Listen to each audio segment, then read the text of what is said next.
Hello everyone, myself Imran Loon, introducing the Plug and Play bot, which is nothing but a ready to use UiPath workflow that can be integrated easily with any project across different customers, that too without any modification.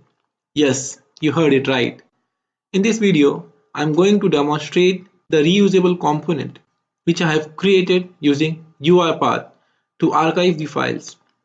Archiving files is the most common functionality that we come across in almost every RP implementation, and every time the developers need to recreate a workflow to do this activity. I have created a simple solution for this. Let us see how to use it. This is my workflow to archive the files. You just need to invoke this workflow inside your project specific XAML files using the invoke workflow activity.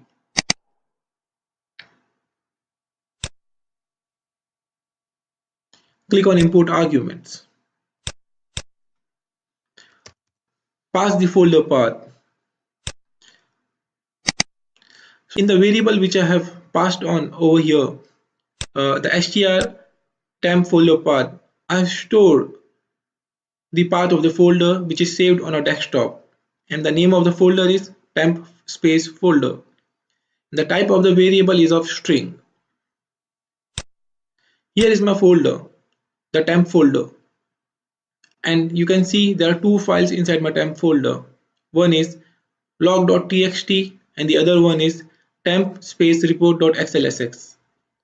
You can store any number of files inside this folder, and it can be any file type, it doesn't matter. Hit on run. Execution completed successfully. It was so quick. You can see there are no files in my temp folder.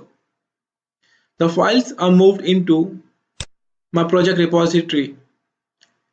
Inside data folder, you can see a log files folder. Inside the log files folder, I am creating a folder with the timestamp, the current date and the time of execution. So every time you run this workflow, a new folder will be created with the current timestamp, and your files will be saved over here. This is how the archive files workflow works. Thank you for watching.